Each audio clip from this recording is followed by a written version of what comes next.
Most difficult conversations do not fail because of words we use. They fail because the other person feels judged before even we begin. Before a tough conversation becomes solution, it often becomes a silent story in somebody's head. Today, in our conversation, we learn how to reset the story. By the end of this episode, leaders will have a simple way to prepare, start, reset difficult conversations so that leaders lead to clarity, not defensiveness and disagreement. Leaders lead better decisions, not damaged relations. In Indian workspaces where hierarchy, respect language, differences, and fear are being misunderstood, can shape how people speak up. The opening minute of a hard conversation often decides whether trust grows or shuts down. As a hybrid work, AI enabled communication and rapid change increases misunderstanding and reduces informal connection, human connection. Leaders need stronger conversation habits, not better tools. A difficult conversation is a rare only about the invisible issue. It may include facts, emotions, status, identity, fear of consequences, and when leaders script preparation, speak on labels, or rush to solutions, people become defensive before the real issue is understood. Let's have a small video about power of knowing before we dive into the topic.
Welcome to Prevenient Conclave, the weekly podcast series by Power of Knowing, where insights become strategic advantage. Today, we are discussing on a leadership skill that can either protect trust or quietly break it.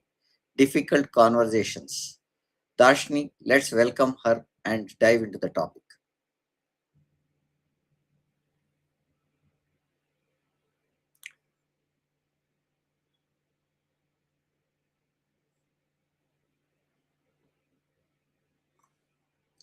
A small glitch, Jasni. Hi, Darshni. Welcome to our podcast. How are you today? Hi, good evening. I'm good. How are you? Good, It's Darshni. always my pleasure of coming back here every other time. Thank you.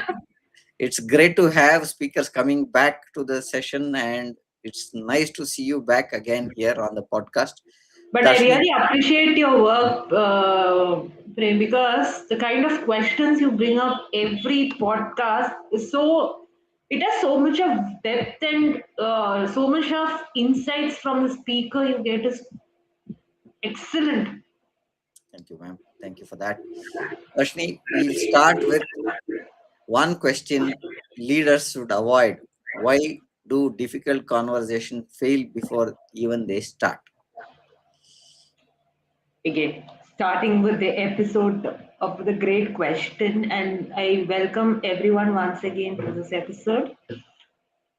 Uh, See, in today's, in today's generation, in today's age, the biggest reason which we find difficult in conversation, which fail many a time before even they begin, is we all enter in the room carrying a story inside of us or a conversation inside of us rather than curiosity. As leaders, many a times we tell this to ourselves or tell this to other people that, you know, it has already happened. I already know what happened. Or this person is irresponsible. They never listen. This is very difficult. We start creating assumptions a lot of times before even starting a conversation, or before we stop preparing for a conversation. We start preparing for the verdict or with the final statement or final conclusion of a problem. But we many times don't realize that our tone, our face expression, our body gestures, or our non-verbal communication communicates a lot about us even before we start talking to people. Many a times maybe we don't know what is the actual facts, or do we really know what are the facts, or what are the assumptions which we are making before we enter a conversation, or before we enter a boardroom, or what are the kind of impact that situation has created for us today, which has put into a whole lot of trouble. Instead of you sitting with your team and discussing, if you're calling one by one from your organization and having that conversation, you're going to get different answers, different perspectives. Finally, your conversations fail there. But at the end of the day, as a leader, are you clear as to what is your outcome from your team, or what is that you want? There's a powerful difference between saying, I want to prove I'm right, and saying, I want to understand what happened and solve it. Because this is that one mindset which creates that resistance and other creates the dialogue. I think this is where the that challenge or that hierarchy becomes a bigger challenge for many of us. Okay. Or sometimes the employees just starts withdrawing without even giving you a clue of this is what is happening. And I believe the conversation begins in the leader's mind long before it enters the room. So my only hack or only tip here is replace assumptions with curiosity before you start. Okay. Got it, Darshni. Why do why do difficult conversations fail before the first sentence is spoken itself? See, again, here there are a lot of factors which comes into this thing. The kind of energy before conversation with that leader, the kind of emotional aftertaste which has been left behind, or the energy which has left behind. Sometimes our past experiences comes out, thinking we start as a leader, we start thinking how should we react to that person, because we had bad experiences, or that person is not emotionally stable enough to answer the questions which as a leader which we want to put forth. One is the emotional aspect. Second is the as a leader, maybe that as a leader we ourselves don't have the clarity, or the leader who's coming in communicating things with us may not have the clarity. And that tends to fail. Now, as I said as the first question, I stated we are in the place of making assumptions. So that again leads to the failure of the conversation, and that drops. Now, I'll give you an actual example. An organization doesn't run alone with one department. It has various departments. Certain situations demands that the HR has to know, the backend has to know, or any other departments who are involved has to know. But what happens when it is a problem? They think let nobody know this, because that's when your emotional state arises, which people try to push harder. But leaders do the actual opposite. Here again, there are two factors. First is your goal is not solving the issue or You're becoming very, lowering your defensiveness. A simple reset kind of a statement. I think we are moving into blame. Instead of that, can we hit that pause and focus on what happened, the impact, and what do we do next? Okay. And that actually creates a difference because many a times consciously we are not knowing how much of a blame frame we are into. When I say blame frame, how much of a responsibility do we take it with ourselves? Because we don't want to take responsibility or we don't want to take the accountability of if something happens in an organization. This is another factor which comes in. So yes.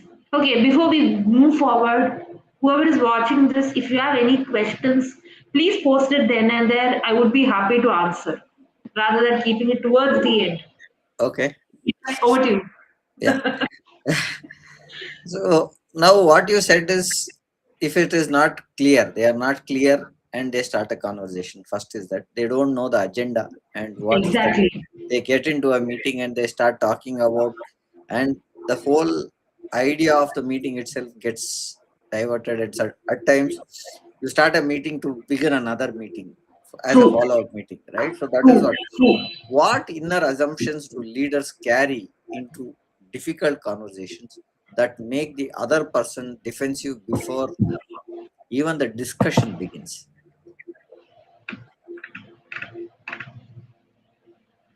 See again. Uh, First thing which we have to look into is the hierarchy of that leader, in which hierarchy in an organization he or she is in, Okay. right? Because we make that assumption that just because we are on a higher hierarchy, that we make an assumption that I know everything, right? Many a times this is a general assumption which you find people making, that I know everything and nobody should come and question me, which eventually I think that is the first assumption which we need to stop breaking. See, learning happens at with anyone at any age group or with any generation for that matter. It's not that, see, now I am a very live example I'll give you. I am a participant, or I am a speaker who keeps coming back to this particular podcast, not even as a speaker. I go back listening to different podcasts of different people, and many a times it might be from in the second or the third time when I hear a podcast. Every time when I listen that, I get different insights at different time zones. Maybe the second time what realization I get will be different when the third time I'm listening with the same speaker, the same platform. So many a times this is another assumption. I know. I already know. Being on a top level management, I already know. What if you're just an employee who's just below you, is coming and giving you a fresh mind, fresh perspective, or a fresh idea to the existing problem? Are you open in receiving that? Many times we are not many of us are open to that also. I think that is one assumption which we need to start breaking, is that I know everything. Yes, we all have had previous experiences with same people or different people, or at different organization, or in different boardroom meetings, or in different places. Not necessarily every time the situation is going to be the same. Sometimes when I go back listening to my own podcast here in this platform, many a times think, okay, I could have added this pointer. Maybe at that given point, it must have not crossed my mind. But later, but what I do, when I go back listening to something, I either go comment on the LinkedIn or the YouTube handle so that the conversation is still going. Yeah. Got it. Now, with this also comes some of the fears, right? When the leaders get in and you get into a defensive mode, somebody gets into a discussion, and after that, the conversation is forgotten. We are getting and saying who's blaming who, right? This is what it happens now. How do fear, past experience, hierarchy, as you rightly said, and I already know what happened, shape a tone of the meeting? Because you need to set a tone. You cannot say I know everything and we end the meeting. The meeting's agenda is something else, right? So how do we shape the tone of the meeting when you have all these pointers which are kind of derailing the meeting? Yet another great question. Uh, See, again, here is where I'm going to bring in, maybe let me just start with an example here. The client report was submitted 2 days late, and this delayed the review process and affected the client's confidence, or let it be team's confidence or put together. Here is when let's discuss and how we can ensure future reports are submitted on the schedule. For the Prem's question, what he asked, I'm just giving you a live situation here so that I can answer it better. Now, when we have to take a feedback with something, there's three things here. What happened, what was the impact, and what was the expected change. And as a leader, you should know this. As I mentioned in the previous question also, there's always an energy which you leave in that room. It's not what people talk about you in the room when you are there. It's not about that. It's about what people talk when you leave the room. The same room which we are talking. Yes, even organizations has hierarchies, and sometimes all these starts creating fears in our mind as to a lot of questions. A lot you get into that over loop of overthinking here. You get into that loop of overthinking, but the simple hack here is, can we start pausing in many different situations where we could have given a different response?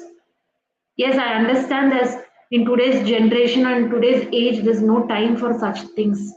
But if we have to create the psychological safety in an organization, I think giving that pause or giving that time to analyze, understand, makes the whole of the difference. Here I can say 10 to 15 things, but making that one change in an organization itself is difficult.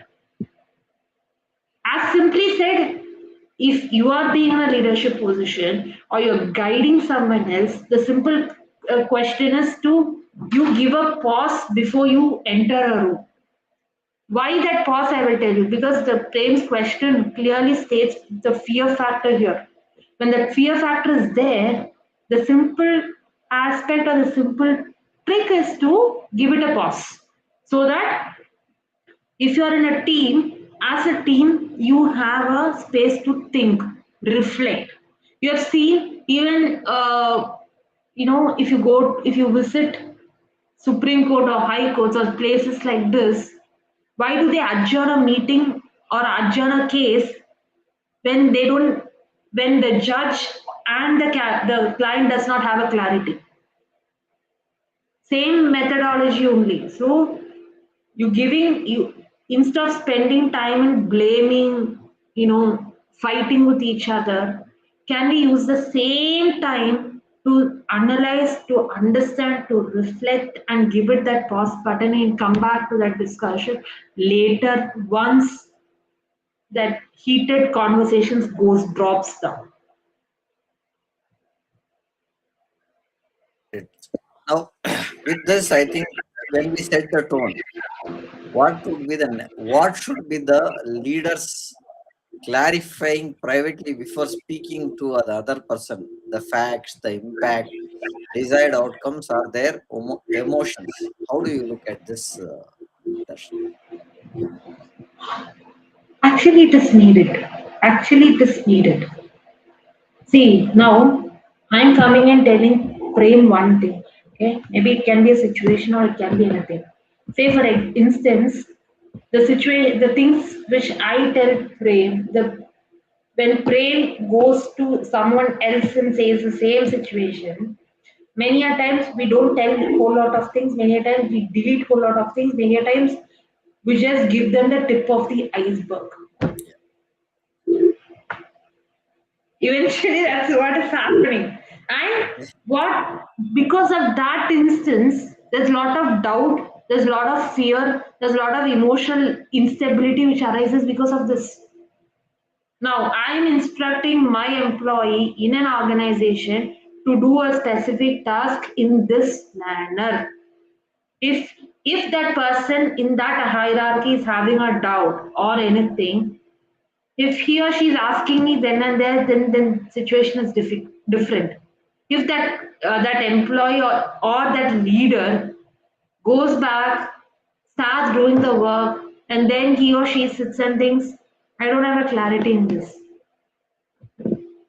then the situation is all completely different. Then the situation is completely different for you. What I'm trying to bring, the main point here is that if you have a doubt, if you feel you're assuming something, get it clarified with a leader, whoever is communicating the task to you and back to you. It's better to clarify then and there so that that assumption, that fear, all these factors can be avoided. The emotional outburst which can be avoided. See, today in this past a year or so only, we are seeing this, we are hearing this more of this psychological safety which has been spoken. Now only that this thing is coming up. So we have to give it the time and space for organization to adapt, because new rules, new structures, new patterns, everything is new, right? Because of the after pandemic, it's more of hybrid system of working. So either the team members are scattered, either the leaders are scattered. We are all scattered in many places. Even certain of us are still sitting working in office. Many a times, either we are on Teams call meeting or Zoom meetings. Many a time we don't get that clarity because of different factors, time zones, languages. All these barriers comes into play. What we are also saying is, let's keep the conversations very simple, right? That's the first True, point that we should begin with. And true. leaders mind before it begins in the room. So how do they begin? What conversation? The conversation with leader brings is, whether he's coming with a chaos mind or he's coming with a calm mind, is what we are doing. Encourage to speak and explain the difference between I want to solve this and I want to prove that I'm right. So people always say I'm right, I want to prove this, okay, and True. we don't look at what are the perspectives each people in the meeting bring up to the table, right? And as a as a manager, you always say you are always are careless, right? Or you don't understand. These are the common things that the boss or the person who's leading the meeting often talks about. And this becomes more personal when the employee hears, and it becomes a kind of an attack, saying that this person is hitting me or he's trying to blame me for what is done. And when it's a client update went out and it is incorrect, then that's a different ballgame again. Let's understand what happened. How do we prevent this? Why should we should not repeat all these, right? And this is what is happening over all the conversations that are happening in these meetings, is what I understand. What I also think is, you should look at a conversation fails first when the story you tell yourself, because if you are not convinced on what you are trying to tell, this eventually what you are telling also will fail, right? Now, how can a leader reset the conversation when tension is already high? Yet another great question. Here is where, I want to bring an important principle here, is allowing the other person to explain before offering solutions. Because what is happening, I'll tell you, let it be with anyone, any leader, or I'm not despite the hierarchy, I'm saying many leaders spend 90% of their time of the conversation speaking, and only 10% people spend in listening. Can we change that and instead ask? Help me understand what happened from your perspective. See, actually speaking, this topic which we're discussing today itself is an ocean to be explored. So I'm not bringing in too many things here. Maybe we have to do a second or a third episodes of this to really understand, because every topic here is very minutely chosen. So answering to Prem's question right now is that, can we shift that 90% to listening more than we speaking there? Because every person has a story of their own. And what happens sometimes, the performance issues are caused by this unclear expectations we set, the workload challenges, or certain resources are missing, or the kind of failures which we get into. In spite of the effort, in spite of whatever we do, this is what happens. Because at with any leader, difficult conversation still happens on an everyday basis.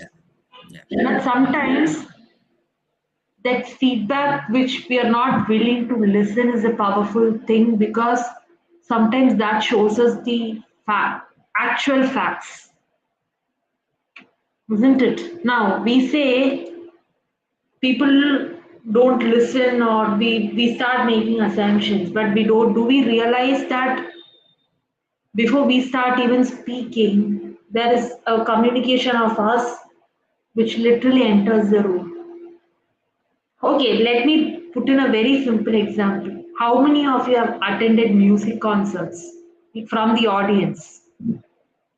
I think major of us, you all must have attended a music, or music concert.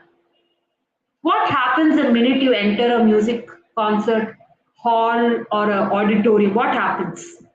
Or what kind of an energy do we feel as an individual out there? I'm pretty sure it'll be high on energy, high on this thing. Yeah. I'm pretty sure. No, Same way. we also look at when you enter let me add here, Yeah, when you sure.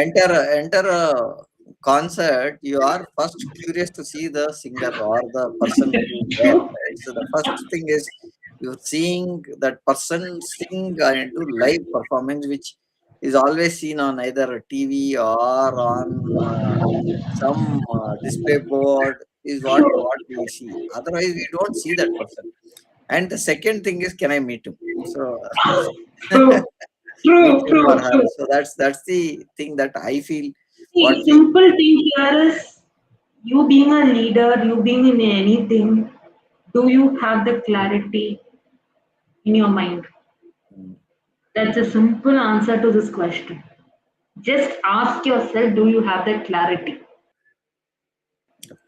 as a leader? If you feel you're making assumptions, if you find yourself in that space, immediately talk to the concerned leaders who are involved in that group of conversation. mm, Because many a times these kinds of conversations, two or three more people are there in that group of communication. So check with them. Don't go with that assumption mindset thinking that, okay, maybe you are tangling up whole lot of issues behind that. mm. So just ask yourself as a leader, do I have that clarity of the situation, of the problem, of the impact, or the effect of the situation? I think what we are also looking at this question, Darshini, is the how does the tension get uh, removed from the person who's facing the customer? Because most of the time in meetings that the leader or the person who goes is, it's already a tense environment. Rather than creating tense environment, I think we should say we are in a situation. I'll take one example, because this example, when I was part of Wipro, I had one conversation where we had a escalation at 1:30 in the morning, early morning, and I got a call saying Okay. that the system has failed and the system is down for the last 1.5 hour. We tried our best and it did not Hmm. work. So I found Okay. two things here. I had Okay. one OEM working with us, and I knew that person from the OEM, and an engineer who was from our side, whom I know very well. He can do the task very well. Okay, and I had very strong confidence. The catch was the OEM guy was an ex-Wipro, and he knew how it worked. So it always started with a blame game, saying that we know how things happen, we know what happened, how it happened. And I heard for him for a minute, and then I said, can you hold the talk? I think we are escalating unnecessarily. The point that we want to drive here is customer is having a problem. Let's talk on that. Your post-mortem can be done after we solve the issue, right? So what happened is when we told let's get into the problem, I think it got solved in 45 minutes. I think with 45 minutes we were able to solve the issue. And then he came back and said, "Sir, this was the mistake. Here we missed." This is what. Then I asked him, "First, you know how the customers work here and how we handle customer. Now, if you shifted the place to the OEM and not understanding the context, then you are not fit to be sitting at the OEM place because you have to provide solutions, right? From a OEM, True. why did I True. engage you as a partner? Is to look at a problem that has to be solved. Now, if something is missed, either the OEM has not told us this pointer has to be here, or the engineer has not looked at the pointer where we missed this point. So both sides it's a problem. So now we have solved the problem. Let's make a lesson learned on this and publish it saying that this is the issue, this is we missed, this is where is a challenge, and this is how, in case the same problem or something related happens, we'll refer this. I think that is what we had at that moment of a high tension. We calmed both of them. The customer also was able to get back the system in 45 minutes. Customer is happy, both the engineers are happy, and we solve the solution. We solve the problem that is. Now, what are the first few words that lower defensiveness without even diluting accountability?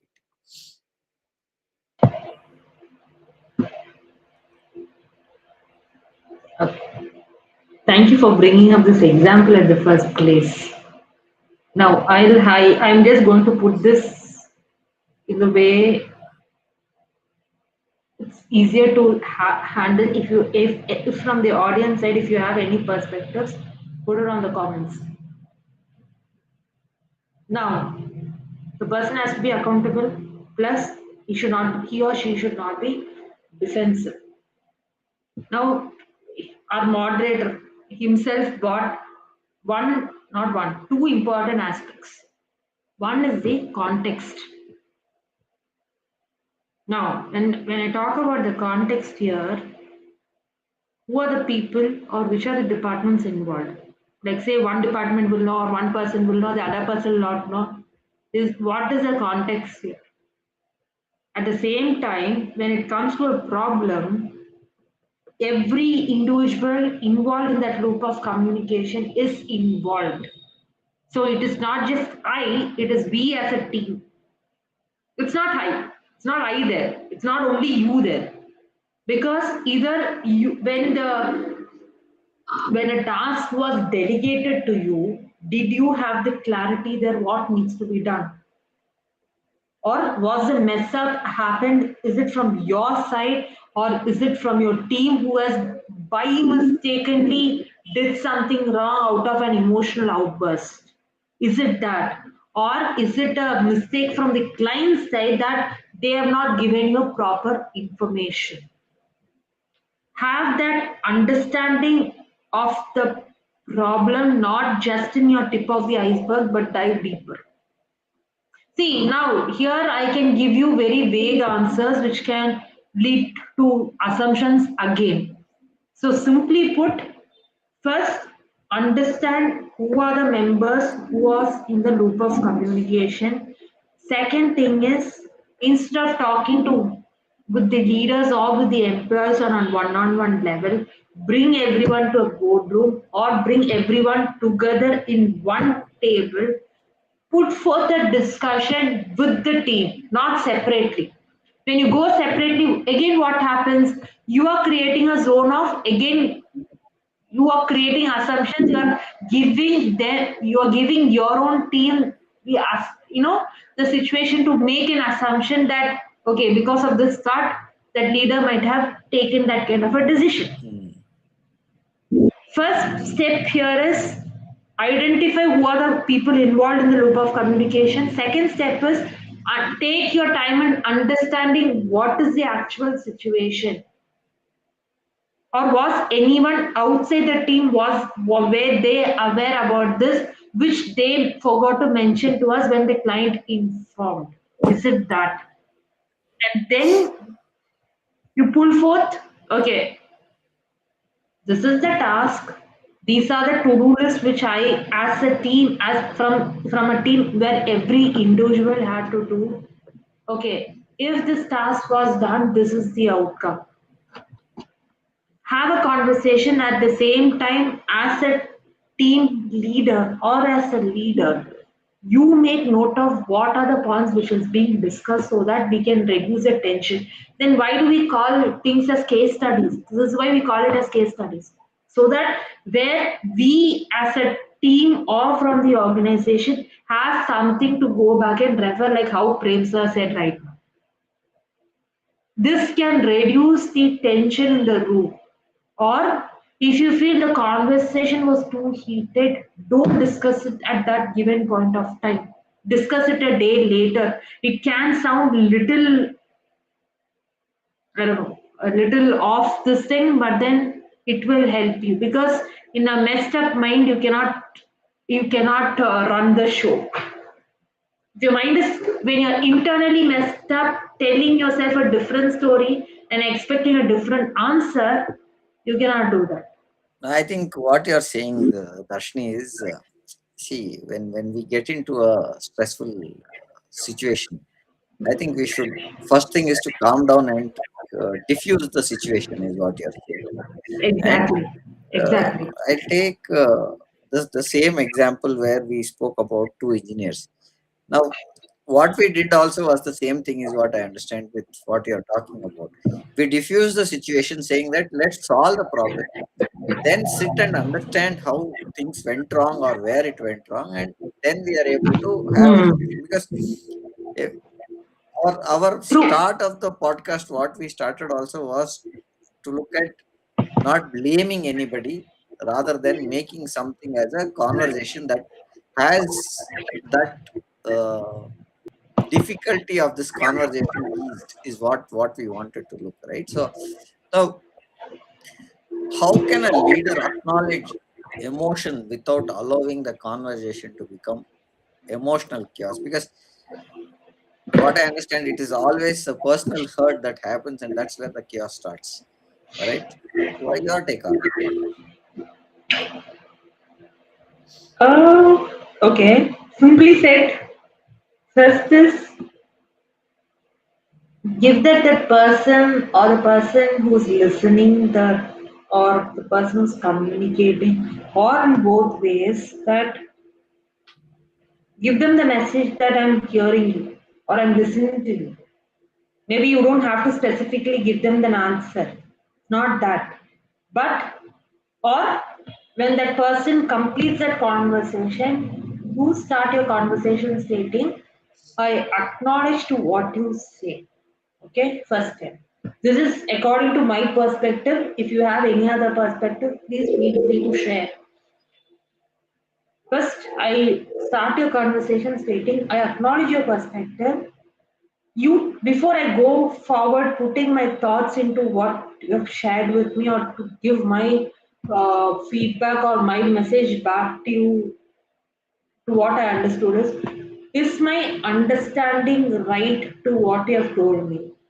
Clarify with the person, or are we on the same page? Check with the person, that gives the situation and both of you who is communicating and who's listening the message that, okay, we are both on the same page. Now, this question sometimes can get misinterpreted. Not only this question, from the beginning, the kind of questions Prem sir has been asking me, there's a lot of different factors interlinked in every question, and it needs to be discussed separately. I am just trying to make it very simple and put it in front of you for all of you as an audience.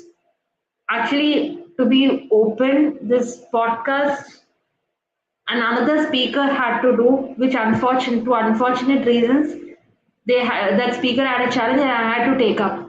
I'm giving you this live example because this got confirmed in the afternoon.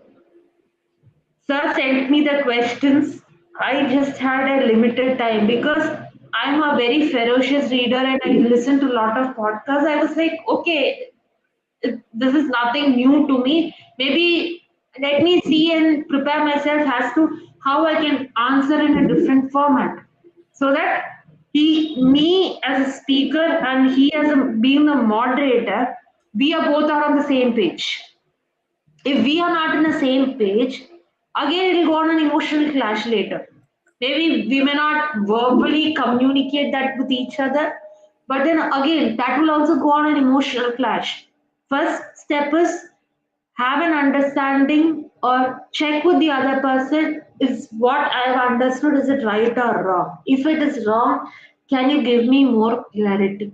That will give the person who is communicating with you the assurance that, okay, this is being clarified, so that that emotional chaos doesn't happen after the conversation is ended there. This is a simple thing, first thing which you can do. Second is to acknowledge sometimes after after the sender communicates something from the leader's point of view, check with them. Do you want an answer, or are you just saying this that you just want me to listen to you? Is that the case here? Sometimes not every situation or every question or everything needs a response or a feedback. Sometimes that leader is coming and talking to you just because they want to be heard. Even just giving them that listening ear is also an emotional acknowledgement for that person. Not every time they need a solution or not every time they need a feedback. This is second thing. Third thing, the last point which I want to bring in, when a person is talking in a tone, in a specific speed or a pace, you'll understand if that person is emotional about something or if that person is hurt about something. Sometimes just asking them, okay, what happened or why, or just either keep probing them to talk more, communicate more, open up more. That will also give the other person the acknowledgement that this person is listening to us completely. I think Prem sir, do if you want to add something else, please feel free to add. think what we are also looking is we are trying to divide the emotion and the conversation which is required, right? It is Mm. not. I'll take one more example here, which you told us. Uh, One of my customer, we had an escalation, and I went to solve an escalation. And when I went in there, he said, "Get out." So I was told to get out. He said, when I asked what happened, this problem is there for quite some time, and I've seen many people coming and going. I see another person coming to address the issue, but I'll have to start from first. So it has to start with zero again. I said, no, it does not start at zero. And let me, if you give me chance, I will make it clear for you. And then we started saying that this is a project, this is where it started, so many things, this is where we are stuck, this is the current status of the project, and this is where we stand. So customer was okay to listen, and then he said, let's discuss. So when we went in, the first point was that he told me, I've seen people coming and saying, "Sir, I heard that you have a problem. Please tell me the problem." That was the start, and it always used to be an irritation for us. Then we understood. Then I told him, "Sir, if there's an escalation, I should look at that escalation first, and I need to know the background so that I can solve it." That's the intention that I came here. Then, in a month, we are able to solve the issue. It was not an issue at all. It was a communication gap that we had. Now, this person is communicating. The person who's listening did not understand, because it was more an emotion that the customer is communicating, saying that this issue is not getting solved for. But this guy is saying that's not an issue at all, right? And there is some challenge that has happened. So that is where I think you need to bifurcate the emotion to the problem and then look at that problem. So when you detach the emotion, I think you'll find the problem very clearly. Now, Yes, you spoke about pause, Darshini.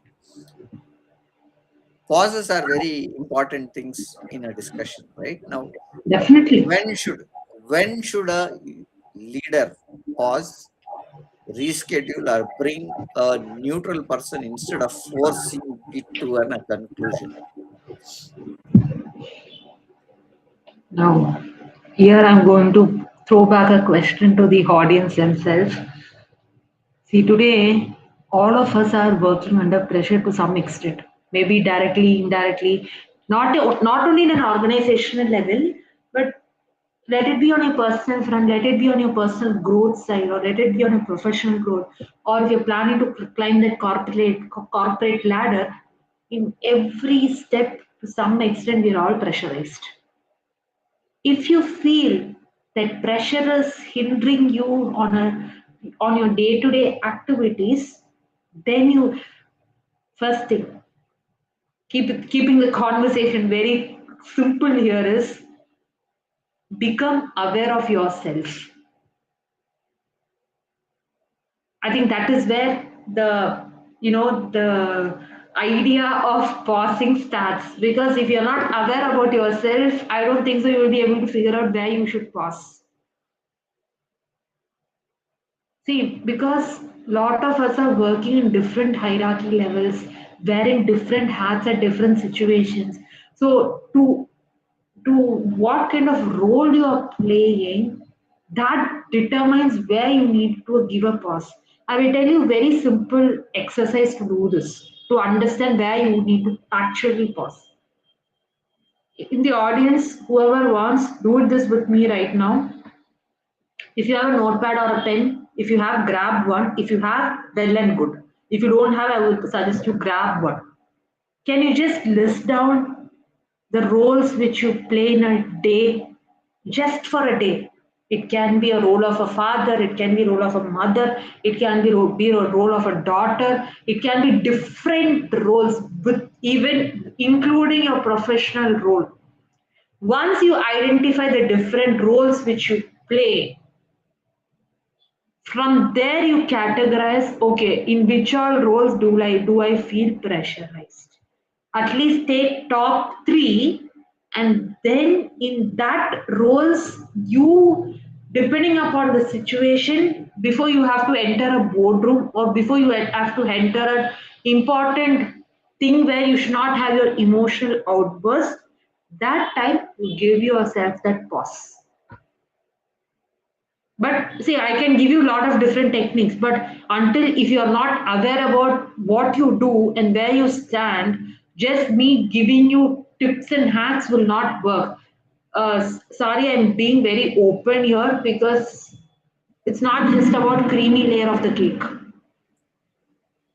Actually, this is the foundation to it. Yes, I myself is doing this, and I think this activity was taught to me by Kavina. I think you all must have watched her episode here in at Power of Knowing forum. Understand the kind of different roles you play, and then you take a pause, or you can add your pause before you start your day. You can add a pause, midday, say like kind of a tea break which you take in a mid morning. And if you want, if you feel you are a person who gets easily stressed out or pressured, take a pause even during the lunch. That we have to see, because Prem sir will have different, roles and responsibilities at different time zones. So he will know where he has to pause. It may not be the same with me. So we have to first understand where should we pause. See, it's not just situations. We have a body which goes through a whole lot of changes at every step of our development, right? Say a child is born. The first instance of a child, what does it do? It starts crying. Let it be for when it's hungry, when it's sleepy, it starts crying. At every stage of a child who grows into an adult, see, when you turn 5 years, your body is different. When you turn 15, your body is different. When you enter your teens or your adolescence, your body is different. When you enter adulthood, there's again whole lot of phases which an individual goes through. I'm talking about biological changes which happens in every individual. And sometimes we need to pause. But don't take that pause as a pressure inside your mind. We have age factor, we have climatic condition factors, we have our environmental factors. There's a lot of factors which is contributing to all these things. And accordingly, we should take a pause. Now, we all of us scroll on social media and later you think, I don't know for what reason I feel so tired. I simply said that is also that you yourself is putting under pressure and thinking you feel scrolling on your phone is the pause button. No, you're not. Sorry, that will not happen that way. So yeah, so this is a very simple example which I can throw to all of you. Thank you for that, Darshini. I think what we are also saying is you should reset when you're unstable, right? Or you feel there is something that is to be stopped and relooked. That's where I think you should. I feel we are moving in not just to blame. Let's pause and return to the facts is one point that you can tell, right? I think we are seeing who's at fault.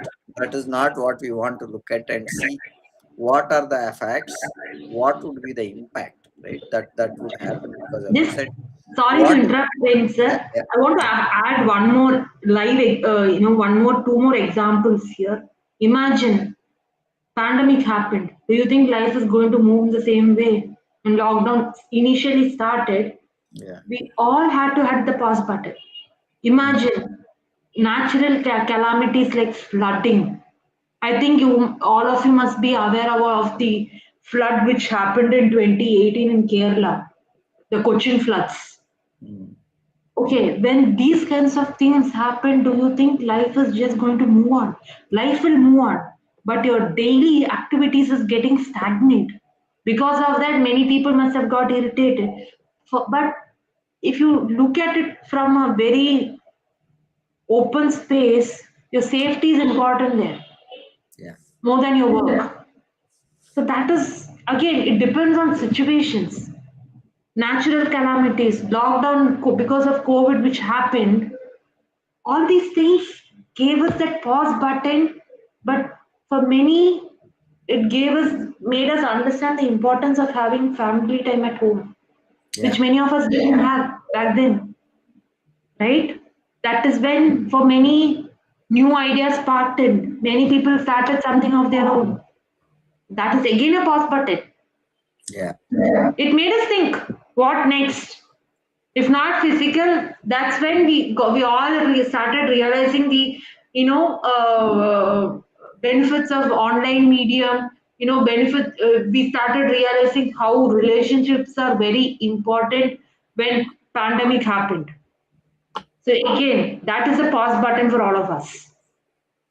At least it was a pause button for me as a leader. So yes, I started my career in pandemic. So yeah, over to you, Prem, so you can continue. yeah. So I think we are on top of that. There are two, three questions which have come on the chat. I am bringing Yes, them from the audience. So the sure. first question that is, what is difficult conversations hardest in your workplace? What makes, right? Okay. Yeah. What makes difficult conversation hardest in your workplace? Okay, for many who don't know, I'm into training, coaching, and even when I'm even a TEDx speaker. The difficult conversation here is sometimes when people come and communicate certain things to us, sometimes I we get really confused as to from which place or from which situation they're coming to us to. Are they coming for a clarity or are they coming just they just want to be heard? From which point of place they're coming from is the first difficult conversation, at least for me, it makes me hard. The workplace or the difficult conversation which I had in the workplace. Many a times, many a times they don't see there's always a secondary gain, which we call it in psychology or in NLP terms. Now, certain, for example, not to this thing anyone here, why don't people don't like to come out of depression? You must have seen clients like that, no? They don't want to come out of depression. Why? Because the secondary gain here is that the kind of attention they get. Maybe their parents or people, elder people at home will bring them, okay, let me help out, to get that person out of depression. They might be have done in the right intention, but the person doesn't wants to come out. That happens.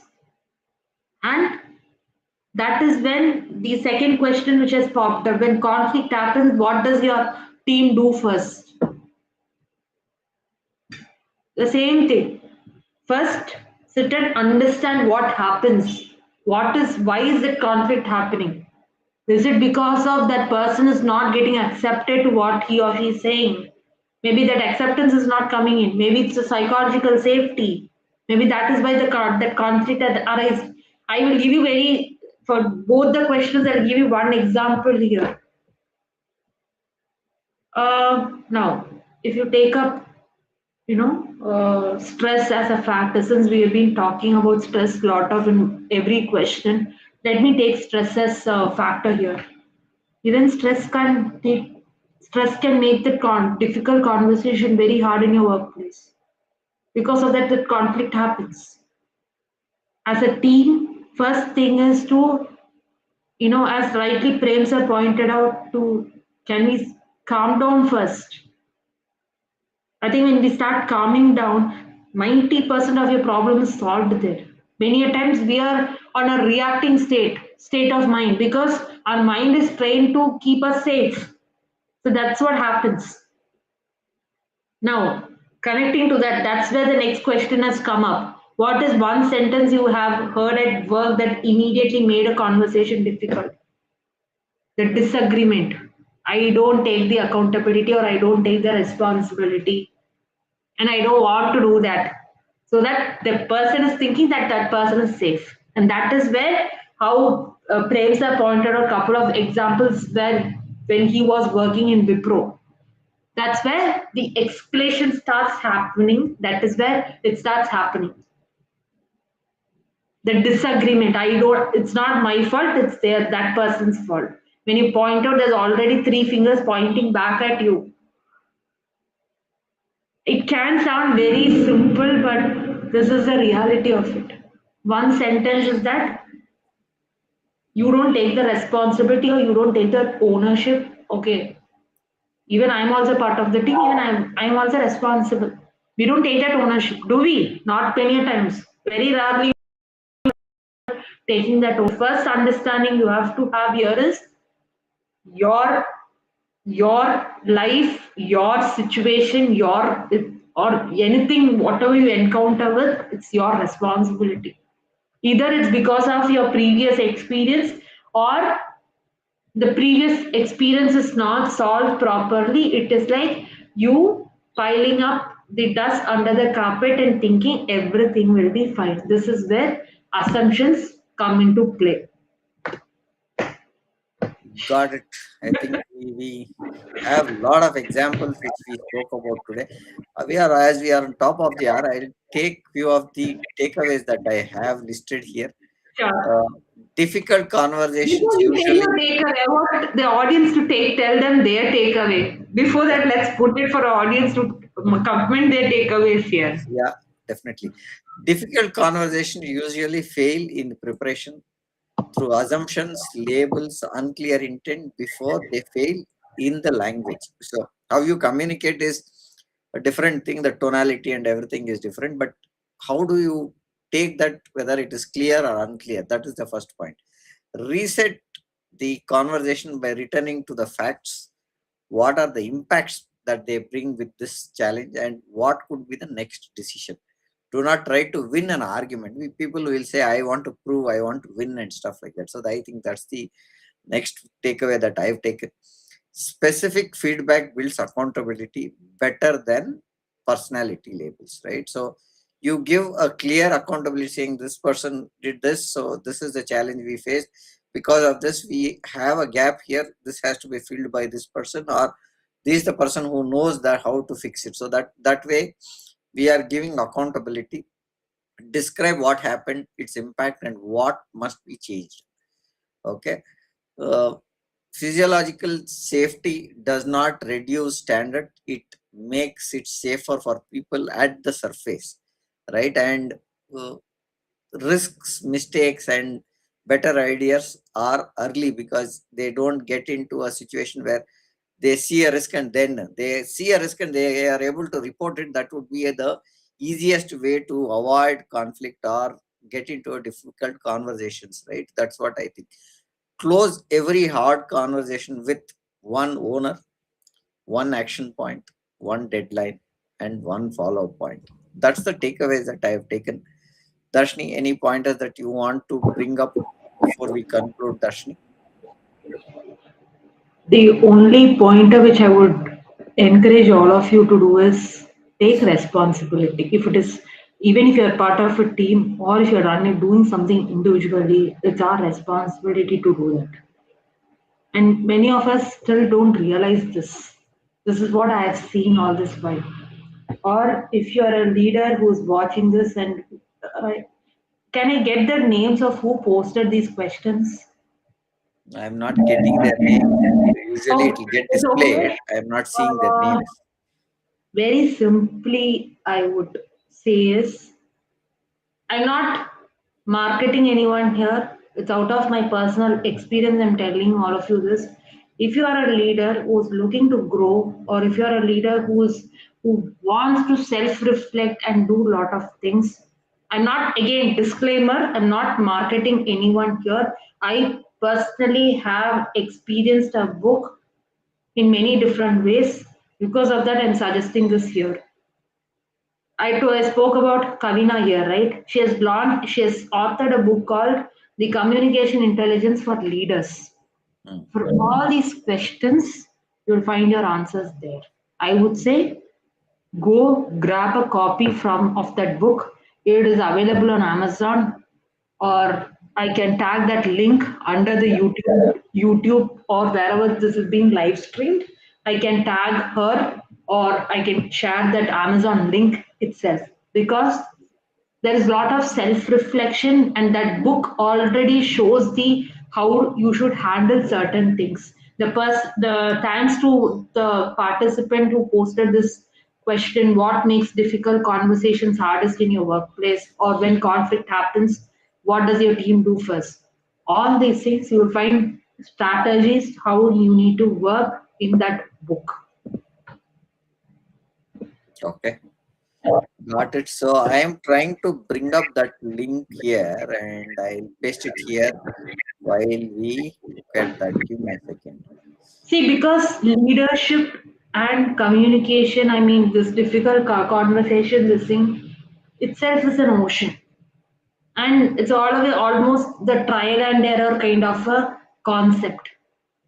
So it's more of we self reflect, we see what are the different strategies, and we come up with it. But if anybody feels you want to grow in that ladder, you can always either reach out to me, or you can just comment your questions down below. I'll be happy to answer. But the last and final thing I want everybody to leave you with this is don't hesitate to ask for help. Yeah. That's a very Thank important point. you. With this, I think Darshini, thank you for making this deeply human, highly practical, and real lesson simple, because difficult conversations are not leadership burden to avoid, they are leadership capability to build, is what I wanted to say. And this week, we choose one conversation you have been postponing before it becomes a mess. You start with it, write down three things: facts, impacts, the outcomes that you want. Then begin with curiosity, not on an acquisition or accusing somebody, right? So that's the takeaway that I have for closing. Thank you for being here, Darshini. It's Thank always a you. pleasure having you here on the podcast. Thank you for joining us. And with this, we would like to conclude our podcast for the day. And thank you for joining.